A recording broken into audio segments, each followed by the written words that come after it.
Welcome दोस्तों, आज की मूवी 2024 में आई एक सर्वाइवल मूवी के ऊपर है। मूवी के शुरू होते ही हमें एक हस्बैंड वाइफ और उनका बेटा बेन और उनकी बेटी कैसी दिखाई जाती है। जूलिया यानी बेन और कैसी की मदर स्विमिंग के लिए समुद्र में जाती है, लेकिन समुद्र की लहरें बहुत तेज चल रही होती है जिनसे वो डरती है और डूबने लगती है। इसीलिए वो अपने हस्बैंड टॉम को बुलाती है और चिल्लाने लगती है। टॉम अपनी बीवी जूलिया की आवाज सुनकर उसको बचाने के लिए समुद्र में जंप लगाता है और अपनी बीवी जूलिया को बचाकर वापस से यॉट पे ले आता है। रात के सीन में ये सब बेन की बर्थडे सेलिब्रेट करते हैं। असल में ये सब यहाँ पर गर्मियों की छुट्टियों को एंजॉय करने के लिए आए थे और सब यहाँ पर बहुत खुश होते हैं और बेन को प्यारे प्यारे गिफ्ट्स भी देते हैं और अपनी इस शाम को यादगार बनाने के लिए एक पिक्चर खींचते हैं। इसी समय कैसी को उसके बॉयफ्रेंड एडम की कॉल आती है। एडम की तरफ बहुत खराब वेदर होता है और कॉल फौरन से डिस्कनेक्ट हो जाती है। इधर बेन को कुछ अजीब सी आवाज सुनाई देती है। इस आवाज का पीछा करते हुए सब बाहर आते हैं और देखते हैं कि वहाँ पर कुछ नहीं होता, बल्कि वहाँ पर सिर्फ वेल्स होती हैं। इन वेल्स को देख के वो बहुत खुश होते हैं, लेकिन इन वेल्स में एक बड़ी वेल भी होती है जिससे इनकी यॉट को बहुत बड़ा झटका लगता है। टॉम यानी इन बच्चों के फादर देखने के लिए पानी में जाते हैं, लेकिन जब वो पानी से बाहर आते हैं तो उनके बाजू पर बहुत ज्यादा जख्म होता है और इसकी बीवी यानी जूलिया एक डॉक्टर है तो वो इसकी बैंडेज कर रही होती है। सिग्नल्स न आने की वजह से इनका किसी इंस्ट्रक्टर ना ही किसी कैप्टन से कोई राब्ता हो पा रहा। टॉम जूलिया से कहता है कि इनके पास सिर्फ थोड़ा सा पानी और सिर्फ 4 दिन का खाना बाकी है। तभी रडार पर कुछ शो होता है और ये देखते हैं कि आसमान से आग के बड़े बड़े गोले समुद्र में गिरते हैं। टॉम जल्दी से अपनी यॉट को चलाकर दूसरी साइड पर लेके जाने लगता है। तभी ये देखते हैं कि आसमान से पहले से बड़े साइज का आग का बड़ा सा गोला इनकी बिल्कुल करीब से पानी में गिरता है और तभी ये फौरन से यॉट के अंदर आते हैं और यॉट के इंस्ट्रूमेंट इनको वार्निंग साइन देते हैं और ये जल्दी से सारी विंडोज को बंद कर देते हैं। इसके बाद हमें दिखाया जाता है कि इन सबकी तबीयत खराब हो रही है। जूलिया और टॉम के नाक कान से खून बहने लगता है और ये सब बेहोश हो जाते हैं। अगली सुबह जब इनकी आंख खुलती है और इनकी बोट तबाह हो चुकी होती है, लेकिन हैरानी की बात ये होती है कि इनकी बोट में पानी नहीं आया होता, बल्कि सारा पानी खुश्क हो चुका होता है, समुद्र सूख चुका होता है। तभी टॉम कहता है कि मैग्नेटिक पोल्स रिवर्स शो कर रहे हैं, यानी समुद्र का सारा पानी जमीन पर जा चुका है, यानी जमीन पर बाकी जितने भी इंसान है वो सब मर चुके हैं। ये सुन के कैसी बहुत उदास हो जाती है और वो अपने बॉयफ्रेंड एडम्स के बारे में सोचने लगती है। दूसरी तरफ बेन हवा में कुछ बैलून्स उड़ाता है दूसरे सर्वाइवर्स के लिए। इधर जूलिया खाने का सामान इकट्ठा करती है और दूसरी तरफ टॉम कम्युनिकेशन टूल से किसी से राब्ता करने की कोशिश करता है और उसका राब्ता नाव नाम के कैप्टन से होता है। कैप्टन नाव टॉम से कहते हैं कि पोल्स रिवर्स हो चुके हैं और समुद्र का पानी पूरे 7 दिन बाद वापस आएगा और ये बहुत खतरनाक होगा। कैप्टन नाव अपनी लोकेशन बताते थे कि कैप्टन नाव मिस्टर टॉम की फैमिली को बचा सके। यहाँ तक भी सब कुछ ठीक चल रहा था, लेकिन एक अजनबी शख्स टॉम के पास आता है और टॉम उसको पानी पिलाता है और वो अजनबी शख्स पानी पीते साथ ही टॉम पर हमला कर देता है और वो अजनबी शख्स टॉम के पेट और गले पे चाकू आर पार करके उसको जान से मार देता है। असल में ये अजनबी शख्स एक साइको किलर होता है और लोगों को जान से मार डालता है। इस साइको किलर के साथ एक ब्लैक कलर का डॉग भी होता है और ये दोनों जूलिया के पीछे पड़ते हैं। जूलिया अपनी जान बचाकर यॉट में वापस आती है और यॉट को अच्छी तरह से बंद कर लेती है। यॉट के डोर्स और विंडोज को अच्छे से लॉक करने के बाद जूलिया अपने बच्चों को सिटिंग बॉक्स के अंदर छुपा देती है। इतनी ही देर में वो साइको किलर भी यॉट पर पहुंच जाता है और यॉट के डोर को जोर जोर से लॉक करने लग जाता है। जूलिया ड्रॉर से एक गन निकालकर कैसी को पकड़ाती है और खुद वॉशरूम में छुप जाती है और वो साइको किलर भी यॉट के अंदर आ जाता है। साइको किलर के वॉशरूम में आने से पहले ही जूलिया वहाँ से निकल जाती है और वहाँ यॉट के बाहर छुप जाती है। अभी उस साइको किलर का डॉग जूलिया पर अटैक करता है और जूलिया उसको जान से मार डालती है। दूसरी तरफ जूलिया बोट के टूटे हुए हिस्से से यॉट के अंदर आती है।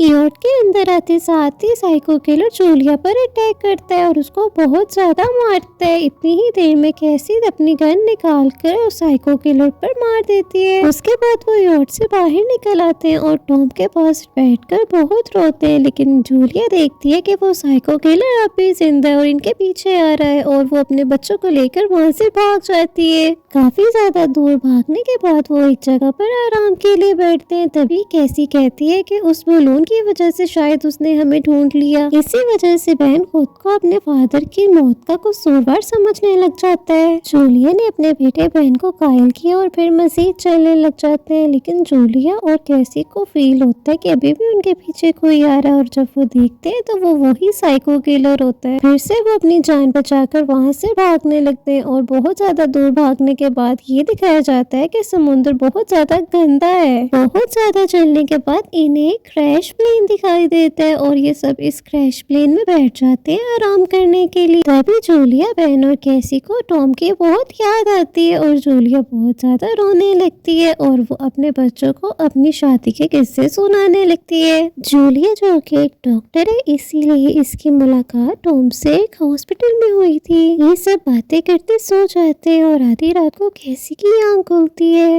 और वो वॉशरूम जाने के लिए क्रैश प्लेन से बाहर आती है। बाहर यूरिन कर ही रही होती है कि वो साइको आदमी फिर से आ जाता है और कैसी पे हमला करने लगता है। इससे पहले कि वो कैसी पर हमला करे, जूलिया उस पर हमला करके उसको बहुत ज्यादा स्टैब करती है और उसको जान से मार डालती है, क्योंकि साइको किलर ने ही टॉम को जान से मारा था। जूलिया पागलों की तरह उसको मारने लगती है और फिर कैसी अपनी मदर जूलिया को शांत करवाती है और वापस से प्लेन में ले जाती है। अगली सुबह जब इनकी आंख खुलती है तो ये देखते हैं कि उस साइको किलर की बॉडी पूरी तरह से खराब हो चुकी है, जिससे इन्हें पता चलता है कि यहाँ पर इस साइको किलर के अलावा भी कोई खतरनाक चीज है और इस खतरनाक चीज से इन तीनों की जान को खतरा भी है। उस साइको किलर की बॉडी बहुत ज्यादा खराब हो जाती है कि उसके इंटरनल अज़ा बाहर आ जाते हैं। खैर, ये बॉडी को उधर ही छोड़ते हैं और कैप्टन नाउ के दिए हुए मैप के जरिए उन तक पहुँचने की कोशिश करते और अपने सफर पर रवाना हो जाते हैं। इधर पानी ना मिलने की वजह से बेन के दिमाग पर बुरा असर पड़ता है और वो वहाँ पर बड़ा गंदा पानी ही पीने लगता है। प्यास की शिद्दत की वजह से बेन को अब चलने में भी मुश्किल हो रही थी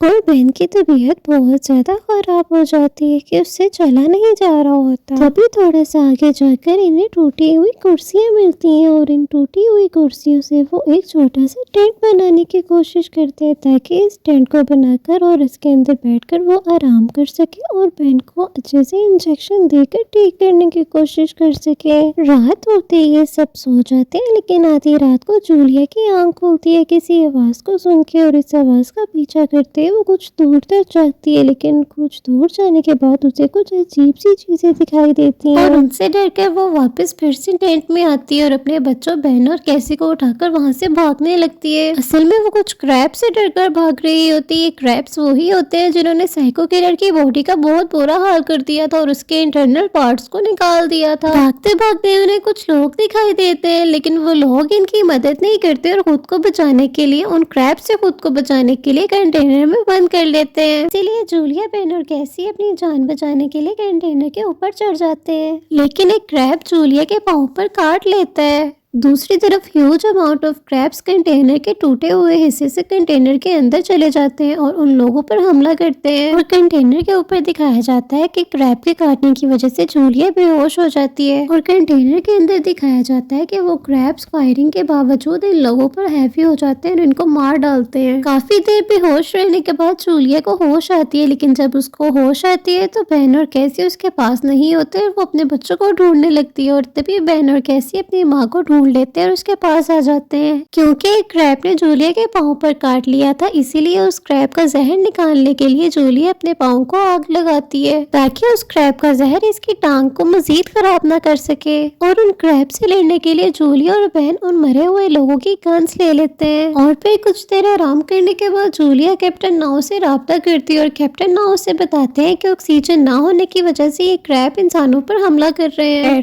इसके बाद कैप्टन नाउ अपनी डायरेक्शन समझाने के लिए हवा में एक फायर करते हैं और ये सब उसी डायरेक्शन की तरफ चलने लगते हैं और ये देखते हैं कि इनके रास्ते में बड़ी बड़ी चट्टानें और सबमरीन इन चट्टानों की दूसरी तरफ है और फिर सबमरीन तक पहुंचने के लिए ये उन चट्टानों से गुजरते हैं, लेकिन वहां से बड़े बड़े पत्थर गिरते हैं जिनसे इनको बहुत ज्यादा खतरा होता है। इनके चलने में मुश्किल आ रही होती है। ये चट्टानें एक भूल भुलैया की तरह होती है क्योंकि ये घूम घुमाकर एक ही जगह पर आ जाते हैं, लेकिन फिर भी ये चलते रहते हैं और इन्हें बाहर का रास्ता रास्ता मिलता है, लेकिन बाहर जाने से पहले बड़े बड़े पत्थर इनके रास्ते में और इनके ऊपर गिरने लगते हैं। किसी तरह ये अपने आप को इन बड़े बड़े पत्थरों से बचा तो लेते हैं, लेकिन जूलिया इन पत्थरों के पीछे रह जाती है और इन बड़े पत्थरों के गिरने की वजह से जूलिया आगे नहीं आ पाती और रास्ता ब्लॉक हो जाता है। जूलिया अपने बच्चों को बचाने के लिए बेन और कैसी से कहती है कि तुम लोग जाओ और मेरी फिक्र मत करो, क्योंकि रास्ता ब्लॉक हो जाने की वजह से जूलिया यहाँ से नहीं निकल सकती। तभी वो अपने बच्चों को कहती है कि यहाँ से चले जाओ, लेकिन उसके बच्चे उसकी बात नहीं मानते क्योंकि वो अपनी माँ को अकेला नहीं छोड़ना चाहते हैं। लेकिन फिर भी उनके माँ के बार बार कहने पे उनको जबरदस्ती यहाँ से जाना पड़ता है। तभी बेन और कैसी अपनी माँ यानी जूलिया को छोड़कर सबमरीन की तरफ चल पड़ते हैं। इसके बाद बेन और कैसी काफी ज्यादा चलने के बाद चट्टानों के ऊपर से चढ़कर चट्टानों से बाहर निकलते हैं और काफी ज्यादा चलने के बाद बेन और कैसी को आखिरकार सबमरीन दिखाई देती है। लेकिन जब वो सबमरीन के पास पहुंचते हैं तो उनको नाव बहुत ज्यादा बुरी हालत में मिलता है। लेकिन यहाँ पर ये समझ नहीं आती कि कैप्टन नाव सबमरीन से बाहर लेने ही आया था। कैप्टन नाव पे उन क्रैब्स ने ही हमला किया था, जिसकी वजह से कैप्टन नाव बहुत ज्यादा घायल हो चुके थे और कैप्टन नाव कैसी से कहती है कि मैं यहाँ पर नहीं बच सकता, मेरा काम खत्म हो चुका है। और कैप्टन नाव ही कैसी से कहते हैं कि पानी बस कुछ ही देर में वापस आने वाला है। सबमरीन में सिर्फ 3 लोगों के बैठने की जगह थी। अब कैप्टन नाव तो बचे नहीं, इसीलिए कैसी अपनी माँ को बचाने के लिए वापस से अपनी माँ की तरफ आती है। इधर जूलिया के पास वो क्रैब्स आ जाते हैं। पहले तो जूलिया उन पर फायरिंग करती है, लेकिन उन क्रैब्स की तादाद बहुत ज्यादा होती है और जूलिया के पास बुलेट्स खत्म हो जाती है, इसीलिए जूलिया उनको कंट्रोल नहीं कर पाती और वहाँ बैठकर रोने लगती है। तभी जूलिया को अपनी बेटी कैसी की आवाज आती है। कैसी जूलिया से कहती है कि माँ अपना हाथ मुझे पकड़ाएं। तभी जूलिया अपनी बेटी की मदद से उस चट्टानों के ऊपर आती है। तभी हम देखते हैं कि वो क्रैब्स पे जूलिया के पीछे पीछे ही आ जाते हैं। बड़ी मुश्किल से वो उन चट्टानों के ऊपर चढ़कर उस जगह से बाहर निकलते हैं और वो क्रैब्स भी इनके पीछे पीछे आते हैं। इनके पास टाइम बहुत ज्यादा कम होता है क्योंकि कैप्टन नाव ने इन्हें बताया था कि पानी बस कुछ ही देर में वापस आने वाला है। बेन जो कि पहले से सबमरीन पर था, इसीलिए वो उन क्रैब्स पर फायरिंग करता रहता है, लेकिन वो क्रैब्स तो होते ही बहुत ज्यादा है। इसीलिए जूलिया अपने बेटे से गन लेके उनको कहती है तुम लोग अंदर जाओ और खुद उन पे फायरिंग करती है। इधर भी जूलिया के पास बुलेट्स खत्म हो जाती है, इसीलिए जूलिया जल्दी से सबमरीन के अंदर जाती है और सबमरीन के डोर को लॉक कर लेती है। इधर हम देखते हैं कि उन क्रैब्स की तादाद बहुत ही ज्यादा होती है, जैसे कि कोई समुंदर हो। अभी ये क्रैब्स को देख ही रहे होते हैं कि इतनी ही देर में समुंदर का भी पानी वापस आ जाता है, जो कि जमीन पर जा चुका था। क्योंकि अब पानी वापस आ रहा था, इसीलिए ये तीनों अपनी सीट्स पर बैठते हैं और सीट्स बेल्ट को लगा देते हैं। आखिरी दफा जब पानी जमीन पर गया था और समुद्र खुश्क हो गया था, तब इनकी तबीयत खराब हुई थी। इसी तरह अब की बार भी इनकी तबीयत उसी तरह खराब होती है और जूलिया के नाक से खून बहने लगता है और कैसी को दोबारा से वॉमिटिंग स्टार्ट हो जाती है। तभी जूलिया को उसके हस्बैंड टॉम की याद आने लगती है और पुराने सारे विजन्स आने लगते हैं जब टॉम जिंदा था और उसके साथ था। और फिर बेन, जूलिया और कैसी बेहोश हो जाते हैं। कुछ टाइम बाद हमें दिखाया जाता है जब इनको होश आती है और ये सबमरीन से बाहर आकर देखते हैं तो सबमरीन समुद्र के किनारे पर होती है और ये सब बच जाते हैं और जमीन पर होते हैं, लेकिन जमीन तबाह हो चुकी होती है क्योंकि इधर ही समुद्र का सारा पानी आया था। और इसी के साथ मूवी खत्म हो जाती है। मूवी आपको कैसी लगी कमेंट बॉक्स में जरूर बताना और सब्सक्राइब और लाइक शेयर जरूर करना।